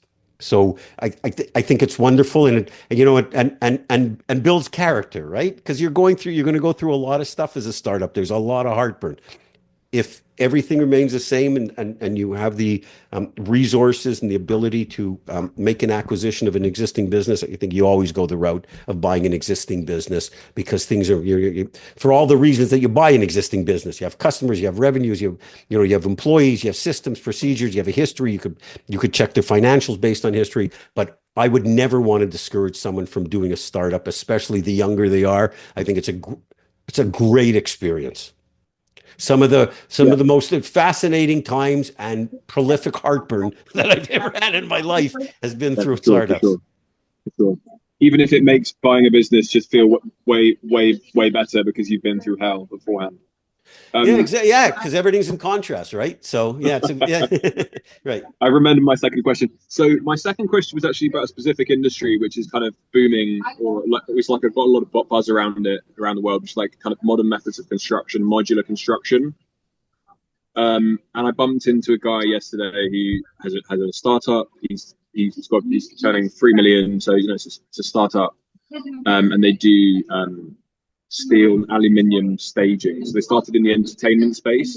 Okay. Now they're getting a lot of interest from the military, actually, the British military, and also kind of various different kind of construction projects in Dubai. Buildings out of kind of Meccano type, pieces. And so, yeah, and I wonder if you know anyone who's kind of been in that space. It's a notoriously difficult space because of like cost of manufacturing, and also like pipeline. Lots of them have gone bust in this country. Yeah. I wonder if anyone here actually, or if you've got any experience around that particularly. I think it's even in the US, I think as an industry, modular construction is definitely struggling. Yeah, I don't know if anybody has any experience in that industry, raise up your hand, jump right in. My exposure to it is minimal, but my understanding is the same thing. It's struggling. So when you look at a struggling industry, there's two ways to look at it. The pessimist looks at it and says, it's a struggling industry, I want to stay away from it. The optimist looks at it and says, it's a struggling industry, there may be an opportunity with the ones that are surviving. And so if the sector itself makes sense, it's not because of the product that doesn't make sense. It may very often you saw it in solar and other areas where there just becomes this, proliferation of companies in a certain sector, and some of them are going to fall by the wayside. So if the product demand is still in place, wherever that may be, and sometimes there's a little pivoting, it could be construction, or maybe it's entertainment, next time it's military. But if the demand is still in place, sometimes it represents a big opportunity. I would look to the States, by the way, to see what's happening in the lower end, because not in all cases, but in a lot of cases in commercial enterprises, the UK, Canada, etc. Some countries, Australia, will be just a slimmed down version of what's happening in the US. Yeah, it's an interesting kind of, you get a sort of macrocosm, microcosm. Phenomenon. Yeah, if the demand is still in place, that's the key. If the demand is still there, then it's worth pursuing. If the demand is diminishing, that would really concern me. Yeah, that's great. I think it's something I need to really research myself some more. But I think it's a really interesting space. I think it's one of those things that is in its very early stages, and therefore it's there's lots of fits and starts. But actually, once something gets going, it's going to explode. Right. Yeah, and could be a specific sector within that's going to make sense. So I'd certainly look to the States, because usually usually the States is a little ahead, just commercialization wise, based on population. So we're not smarter here. It's just that there's more of us. Exactly. Thank you so much. Good to see you. Thank you. Always a pleasure. Thanks for joining us. Sorry to keep you up so late. Well, it's not so bad with the daylight savings. You're 5 hours ahead. What are you? 10 o'clock now? It's just nearly 9. Got it. Okay, not so bad. Well, good to see you. Okay, we got Gabe. Go ahead. Hey, Richard, another question. Of course. So I've kind of 2 in 1. For deal flow cold calls, what do you say? Like, what is your strategy with the deal flow cold call? If you're going out and I usually introducing yourself. I don't do phone calls first. I like to treat this like we've talked about this before, a hopper. So anytime I'm looking at a particular industry, I want to go from shotgun to laser beam. And with laser beam, getting to that point where I know I'm going to be soliciting a particular industry. So I'd rather send out 50 letters than 500 because I want them to be targeted. And I don't make a phone call to start. What I encourage everybody to do, if you can get that list narrowed down, and if you can afford it, we talk about this in the course, you send a letter. Hopefully you could use your attorney's letterhead like we've talked about before, just to send out the letter, because everybody opens up a lawyer's letter. If I nail down 10, 15, 20 prospective businesses in a certain industry, I send all the letters by FedEx. I take my hit for $200 because here's what's happening. Whether you're looking at an industry like Shivani is an HVAC, or you're looking for something that's not as saturated, like, Michael was looking at related to recruiting, between lead generation, business brokers, and everybody and their brother and sister wanting to be an ETA and searchers and what have you, the market is blasted with people looking to buy businesses. Blasted. You got to separate yourself from the crowd. They're not opening up emails. Every one of these people are making phone calls. You can't call an owner unless you have their personal number. What is this regarding? You can't tell the receptionist that I'm calling to see if they're interested in selling their business. I mean, you've got to separate yourself from the crowd. The only way you're going to get to the owner to have a meaningful conversation is with a letter or a hot introduction. To me, it's like these email ideas. To me, it's like going hunting with Stevie Wonder. You're just taking your chances. It's like, it's just not going to work out very well. So the more personal you can get it, the better. Yeah. I mean, at my family office, what we would do is just call, 200 CPAs a day. And it was like, you call them and it's just like on to the next, nothing about them. You're like, hey, can I talk to Bill? That's all the first name. Yeah. And you either call to him or you don't. And it's almost like you're freeballing it because most of them, they know you don't know what you're talking about or anything about them Yeah, of course. And it's a different situation. You have a couple of people that are making the phone calls. Your job is to make 200 calls a day versus you're one individual looking to acquire a business. You don't have that manpower. I mean, if you want to hire virtual assistants, I use one. She's terrific. Very, very helpful. But these deals get done with meaningful relationships. We could talk about all the numbers, a 200-point due diligence checklist, 548-page course. I'm not trying to knock our own business. It's all wonderful and it's all great and it's all helpful, but deals get done between people. That's the way deals get done. Always. No matter how much you know or don't know. Yeah, you're way ahead of everybody else when you're educated and knowledgeable. But deals get done like this, face to face, sitting across the table, having a meaningful conversation, getting to know each other, okay? Because at the end of the day, people want to sell their business outside of the odd one who says, I don't care about anything, I just want to get the money and I'm gone. When you establish a really good two-way conversation with people, and there's and there's trust, and the relationship grows and credibility continues to build, both parties find a way to get a deal done. The terms, the condition, you could work through everything. You could work through everything. When the seller wants you to be the buyer and you like and trust the seller and can see yourself running that business, when you have a combination of those things, you can't help but get deals done. So when you think about this is a human business. And the more tech we get and the more AI we get and the more Zoom calls that we have, the more important it is to have that human connection. I'm telling you, as God is my witness, the article I was writing today was all about a human connection. I got so carried away that I realized I couldn't post it on LinkedIn because it's 1,372 characters over the limit.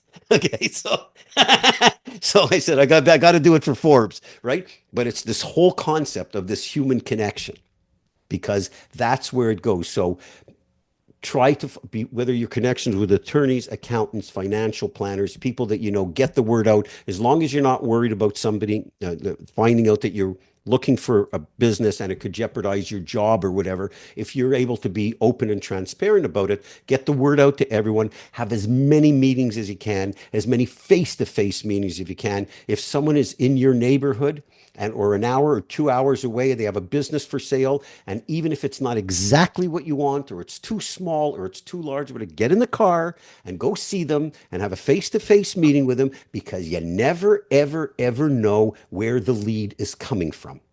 They know someone who knows someone, or you're in your conversation, you think of something else, that leads to something. As far as your research is concerned, I think I've given you guys the example where I was hell-bent on buying a translation company. I love the model of farming out translation, nailing clients, business clients, and had this, this pool of translators, people in all these countries. I love that model. And the more I looked at it, then I found a legal document preparation business through a search and through a conversation of a buddy of mine. And it turned out he worked for one of these legal document preparation companies, and I ended up buying his company. Okay. And it was only because of this. Now, it was a number of years ago. There was less Zoom, there was less digital, but tech, AI, all these things, they're killing the human spirit and human connection. And I promise you, I've done this for 30 years. This is how deals get done. Now, face to face. Yeah. Now, my idea is, say I go hire a virtual assistant and I can do like 100 businesses in the geography because they handle all the letter. I just send out, and they send me back like the written template. I just put it in the letter. Hopefully my lawyer is okay with me using the letterhead, and then send them out, Even send better. out 100 of them, whatever. Now, what I think I'm thinking, just through the call is, now say I set up, say like 20 people answer, and I set up a meeting, for a month in advance or something. I can go to each of those cities and just meet with all the people in the geography. Sure. During that week or something. Sure. Yeah. Is that a good idea? Yeah, sure. It's always a good idea. Yeah, you might not be able to, you might not get a 20 out of 100. Who knows what that number is? I'm of the ilk that you never waste time when you have a meaningful conversation with someone else. Never, no matter if it's personal, and I don't want to sound too altruistic, but whether it's personal or whether it's business, and especially in this environment of looking for a business, you never know where it's coming from. And you've got to be entrepreneurially curious. By that, I mean the following. When you go in and drop off your dry cleaning, talk to the owner. Talk to the owner. Yeah, you may have no interest whatsoever buying a dry cleaner. Zero. But you know what? It's amazing. Go on off hours. I'm going to bring my dry cleaner to the same. I use that example. I have my wife knows if I get out of the car to go into the dry cleaner in the car, I'm not coming back for 40 minutes. Okay. And I try to go off hours when he's there. What do you like about the business? What you don't like about it? I'm thinking about buying a business. If you hear of anyone, they may know of a business broker or somebody else. What do you like? What don't you like? If you have to do it over again, what would you do differently? You're going to get your best answers from people that are in business. Similarly, when we talked about doing homework, if you were going, and I wanted to buy a commercial cleaning business, well, you don't just go speak to people that are selling their commercial cleaning business. You go to speak to owners of commercial cleaning companies who have no intention of selling their business, because they're going to answer you more honestly. What are the challenges in this business? One may tell you, the seller will tell you one thing, and you may find out that the actual real reason is, recruiting, training, and retaining staff, or whatever the case may be. But become entrepreneurially curious, because first of all, it's fascinating, at least for me anyways, but you never know where the lead is coming from. And if you can make that connection with somebody, you got to put a lot of feelers out there, meet with everybody. It's proven to be the way to go for me repeatedly, for decades, and for my clients. And I think it's even more effective now as the world gets more digital. Nobody wants to talk to each other anymore. It's funny you say that, because 2 years ago when I bought the course, when I was a sophomore, the reason I bought it, I was looking at all these different, I was looking at the Cody Sanchez and Roland Frazier, and Roland Frazier was the first book I read and all that. And we sat there and talked, and you were like, we talked about helping people. We talked about, books we've read. We talked about, and it was just a very meaningful conversation. I was like, wow, I really trust Richard. So I went and bought the course, and, just right. history, but Well, I it's appreciate true. that. I remember that. I can't believe it's true. 2 years ago already. Wow. Yeah, it's crazy. It's crazy. It was at It's the end of my crazy. Goes sophomore fast. year. Yeah, and I It's don't, so I it's don't so crap on crazy. any of those other people that selling courses or whatever. But similarly, you're going to find stuff in business, people that that are sincere and true. And I think people and business owners that you get into conversation, people appreciate if you ask them for help. And by and large, people are happy to help. You got the odd Yep. schmuck who doesn't, but by and large, people are really happy to help, and they're honored, right? If you come to them, even strangely, or without any connection, I think most people are honored to have that conversation. And I appreciate Gabe. I can't believe it's 2 years already. Holy smokes! Yeah, I think it's like a year and a half, but Yeah, yeah, about a year and a half. it's And long, Gabe got long that, time. asked his parents to buy the program for his Christmas gift, if I remember right. Yeah, it was my birthday gift. Your birthday gift, right? Yeah, Worked I out was. well. Beautiful. Yeah, that's so funny. One more question I was going to ask, and that was the Yeah. second question with that. Executive assistant, or virtual assistant, where can I find So a I good one, have or do you have any one who reference? works. She's actually out of the Philippines. Um, she is phenomenal. Like on a scale of 1 to 10, she's like 20. And I find what you want to make sure is find out what you want in the skill set, whether it be, some of them are specialized in, have a certain skill related to Excel documents or, videos. This girl, she does everything. She's unbelievable. Like I've been on like 100 podcasts in the last year, right? So I have like, it's ridiculous. I have tons of hours of Oh, these. she's been on the course before. She's been No, that's calls Sia. before. That's Sia. Oh, Sia. that's So it. Sia edits the podcast. Oh, Sia edits these conversations. But Darlene is her name. She used to just do outreach, and now she's doing editing. She takes these videos. She's editing. Like it was something I never like an Excel spreadsheet. If you give her something, I mean, she's unbelievable. There's lots of them like that, and they're really inexpensive. If you want, send me an email after. I'm happy. Maybe she could do the stuff that you're looking for. Most of them are based in the Philippines. The key is to get someone who's, even if they're based offshore, you want to make sure that English is a strong language, because you have a lot of them in Eastern Europe, which is a little more challenging. You have so you have the Philippines, India, Pakistan, and I think Bangladesh, a lot of VAs. Just got make it. sure that Great. strong English, Yep. and then you'll be good. Cool. Thank you, Richard. Yeah. So send me an email. Remind me. I'll send you introduce. It's I think her email address is it's assistant@richardparker.com. You could try that. I think that. But if you send me an email, I'll introduce the two of you. But I Sounds find good. VAs phenomenal. Yeah. Okay, that sounds great. Yeah. And I it's feel like inexpensive, especially people you're looking to start or outreach. You can't afford an assistant, but these VAs, some of them are like $6 an hour. I found one for $6 an hour. I was like, no way. Yeah, I mean, I felt bad. I actually paid her more than she was asking, because it's like it just feels dirty to me. It's like, It does. but she's phenomenal. There's lots of Hopefully in them. the future I can pay them a little more, but Yeah, right yeah, now, no, but it's a great idea. It's a great, and a lot yeah. of them can be project oriented. So if you're in this for a short period of time and say you want to send out 1,000 letters over the course of the next couple of months, there's no, they are not offended by saying this is a project based relationship. Got it. It's cool. Yeah. That sounds great. Got it. Okay. Thank you, Richard. Mr. William. I'm not sure if he's still there or he just left his hand up. Dwight, you have a question?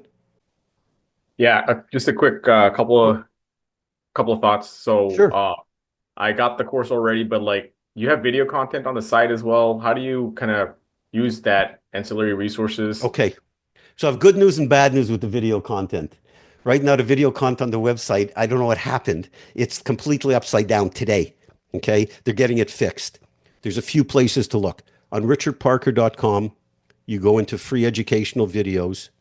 You have 2 series of videos. You'll see ones at the top with me in a pink suit. I look pretty good if I do say so myself. I'm in a pink linen suit. Those are the educational videos. The blue suit are the Q&A sessions. Okay. The Q&A sessions are not labeled by subject matter. They're just labeled like Q&A 1, 2, 3 to 8 or 9. The other ones will have a subject matter, how to buy the right business and where to find it, the 10 commandments, dealing with business brokers, etc. What I would suggest you do is go through the course, the written materials first, and read the written materials without making notes.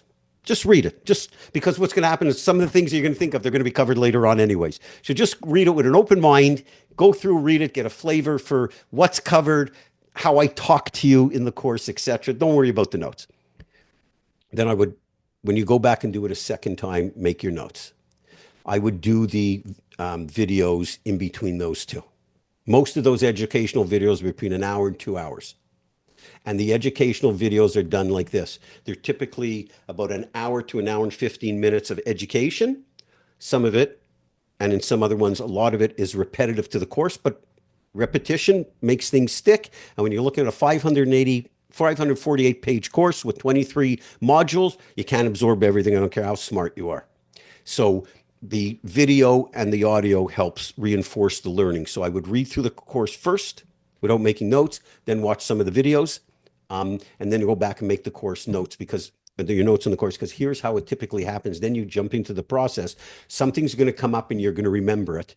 You don't know where it was, what section, or what have you, but you're going to know it's in the course somewhere. And if you don't read it through a second time, you're never going to remember where it was or if it was in there. So I would take the videos as like the sandwich piece, the turkey part of the sandwich, after you do the first read. But it's really important. Don't get neurotic making notes or over-indexing what you read the first time, because 90% of it is going to be new to you. So you're not going to learn all of it. It's just impossible. So just get like a general sense for things, of things. Awesome. And we do these typically once a month. Yeah. One other follow-up, like you do the go out and outreach and you're talking to business owners, getting insights. Do you have a way, because not everybody is gifted with your memory, apparently. Richard, you remember people from your course, from years ago, but like, how do you kind of retain, some of these insights, some of these opportunities that, as you're going out and engaging? Do you have a way you do that? I'm lucky. I do have a good memory. Hopefully I'm at the age it's not starting to diminish. I do have a good memory. Everybody's got their strengths. I could remember phone numbers from 1971, but I have no clue where I put my keys 15 minutes ago. Okay, so but I what air tags are for. Yeah. But what I find to be an enormous help is before, if I have questions I want to ask them, I try to have free-flowing questions. But no matter whom I speak to, I try to write it down immediately while it's fresh in my mind, even something about them, especially if, business oriented, just notes on everything, and keep really good files so you can go back and visit them. Especially if you're having these Zoom calls versus in person, there's nothing wrong with telling people, people don't want to see you looking down when you're making a phone call because they assume you're texting. So if you have any Zoom calls, I always tell people at the beginning of the call, I'm going to be making some notes. I'm not looking down at my phone. I just try to take, for me anyways, it may not work for everybody, but for me, I take tons of notes, tons and tons of notes. And especially right after a conversation where it's fresh in my mind, if I'm going to meet with a seller, as I'm talking to them, I don't want to go in there. I don't want to be sitting on a laptop. Never do that. Understand you look like a young guy, but if you're going to sit, meeting with business owners, chances are they're more my age. I'm turning 64 in July. We're different generation. And so sitting in front of me with a tablet or a laptop is going to piss me off, because I don't work that way. And most of my generation, we may work that in our work, but we weren't brought up that way. We were brought up sitting and talking with people, but there's nothing wrong with going in. So never sitting with a laptop or tablet, but there's nothing wrong when you go into these seller meetings or conversation, bring a pad and paper, write as much down as possible. And I just find it helpful when you tell people, look, is it okay if I take some notes?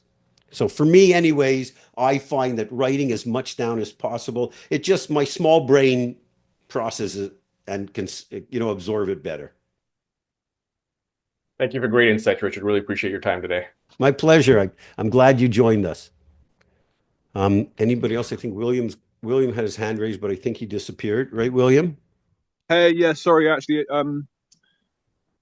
it was kind of an accident. I left my hand. Okay, up, your hand up. I may as well ask a question anyway. Sure. One came to mind when you said, one of the things I think it's an emotional kind of like process, isn't it? Like, the excitement and the, potentially the disappointment, the difficulty, the stress, the hope. And, just wondered, like, it's important to keep your cool and whatnot, but also specifically, Thank you, it feels Shivani. like I said you have to drop. Thank you, dear. It can specifically feel like there's a million opportunities and you can be kind of overwhelming. How do you think, that there's also like the fear of missing out in terms of, oh, well, if I miss the perfect business, it's like, it's passed me by. I mean, I guess my question is like, how do you kind of like keep your head on in this process? Okay. Just not getting too wrapped up in the emotion and the excitement, because it can affect your decision making, right? I mean, there's a couple of things. The first thing is there's no such thing as a perfect business. Number one. Number two, there should never be fear of missing out because there's a gazillion businesses and they're all for sale. So like, you're going to miss one, big deal. You get the next one. Like you miss the train, you take the bus. I mean, it happens. It's disappointing. Todd and Mary were way down the road with a group and SBA financing and everything in place. I think there was the net working capital issue, whatever, but it's very easy. You lick your wounds after. It's a little upsetting. You invest a lot, you see yourself operating the business, you get excited, all these wonderful emotions. And then, the thing craps the bed and you don't complete a deal. And it's heartbreaking and aggravating. It's just part of the process. So this whole thing, by the way, Roy, you got a great picture. If that's your child, that's a absolutely fantastic picture. I keep looking at it and I keep smiling every time I see, I'm not sure son or daughter, but I keep smiling every time I see that picture. So this whole process is like peaks and valleys and, oh, she's 6 now. Oh my God. Okay. So this whole process there's peaks and valleys. There's emotion, there's logic. It's all different, a whole smorgasbord of emotion. You have to have, as a buyer, you want to have a couple of things. Number one, you want to have a healthy combination of excitement and fear. The excitement keeps you motivated, keeps you going during these lost deal times or when you go through a month and no deal flow. And so that keeps you motivated. The fear keeps you from doing anything stupid. So you want the overarching theme is a good combination of excitement and fear. And I tell people the night before the closing, if you were able to sleep a wink, you probably shouldn't be buying the business, right? Like, it's normal to be fearful. You're going to have these worries, but if you do everything properly, it reminds me of the situation when you get to the closing, like it reminds you of the situation, how many times you drive to the airport and you think you forgot something, right? Like as you're driving to the airport. And you think, but you haven't. You prepared everything. You have everything. You didn't forget everything. It's just you're worried about something. So, healthy combination of excitement and fear. Understand there are going to be times when you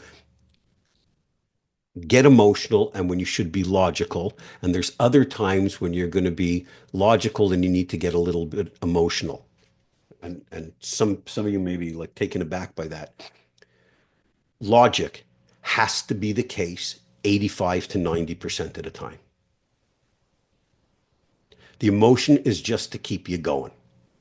Where people get into trouble is they're looking for a perfect business, or they think they found a perfect business, or they fall in love with the business, or they see themselves operating the business and all the wonderful things they're going to do before they even own the business. That can wait. Because you've got to be able to make good, solid, logical decisions along the way. With that said, your goal as a buyer is to flip the seller. The seller goes into this process almost always from a logical perspective. They want to sell the business for X amount of dollars because they want to do the following with their life. And here's how they're going to do it. So they go into it logically. Buyers typically go into it emotionally. Oh, I want to own my own business. I don't have to work for anyone anymore. I want to build wealth. I want to create value, all these things. But you've got to go from that to logic quickly. The goal is you want to get the seller from logic to emotion quickly, because as soon as the seller is emotionally invested, meaning that he or she begins to mentally spend the money based on the offer that you made them, they're cooked. But you have to try, if you find yourself overly emotional, if you lose deals, you're going to get pissed. If you find yourself feeling down about things, understand this is all normal. Okay. But if you find yourself getting a little too emotionally invested or exhausted from the process, you got to take a break. Because the tendency is to go in this like whoosh, and you look at, spend 8 hours a day looking at listings, sending out 500 letters, and nothing is happening. And sometimes you just get a little too exhausted. So sometimes, especially once you fall out of a deal, if a deal falls apart, I had a huge transaction. I was actually working as investment banker recently. Huge transaction that my clients, business owners, we decided collectively to back out a deal 10 days before closing. And it was just because some things were not getting delivered by the buyer, promises made, representations made, etc. And I agreed wholeheartedly with the decision. And my advice to them at that point, so we're not jump into anything. We take a step back. Everybody needs to take a few weeks off. Let's just process this, see what we learned after action report. So sorry for the long-winded answer, but you're going to go through peaks and valleys. You do your best to keep emotional. If you find yourself getting too emotionally invested in the process or in a particular deal, you got to put on the brakes and take a step back. No, that's great. I mean, I think something that a person actually I really would actually like to kind of like recommend you maybe even contact in our country, because there's a few charlatans in the UK who are, I won't name names, but there's plenty of them. But you got to get in touch with Clinton Lee. He's legit. Clinton Lee, okay, yeah, great. Another guy that I really recommend actually you checking out, Richard, is a guy called James Sinclair. He's fantastic, really, really great entrepreneur. Hold on, he does his podcast, right? Yeah, I've been on his podcast. Oh, amazing! Yeah. I thought. Why did I think he was in New Zealand? James Sinclair, he's an Essex guy. Yeah, I think. Well, I'm pretty sure that's. Yeah, I did a James Sinclair. I did his podcast. You see him a lot on LinkedIn, right? Yeah, maybe. Yeah. Okay. Well, failing, if it's a different James Sinclair, I'll find them. Yeah. Get in touch with Clinton Lee. Clinton is a real legit guy, straight shooter. Yeah. I think his website. I think he has a thing, UK Business Broker. Somebody's 100% legit and a good guy. Yeah. Okay. Awesome. Okay, amazing. Folks. I see Caleb still there, quiet but observational, and James still there. So appreciate your time. The crowd has dwindled down. I've got to get ready because we're getting close to playoff hockey time, and big games on every night. So I appreciate everybody joining today. We're just a few of us. Let's thank you very much. We'll send out a note. The video should be posted probably in about a week. I'll speak with Sia. And Gabe, send me an email. I'll introduce you to Darlene. And, will do. If anybody needs anything in the interim, you know where to find me, and we'll jump back onto a call in a month from now. And hopefully Todd and Mary will have another deal going on. Oh, yes. I think we will. Perfect. Thanks. Good to see everybody. Thank you, Richard. Have a good one. Enjoy hockey. God bless you. God bless you. Take care. Bye, guys. See you soon. Bye. Bye-bye. Bye-bye.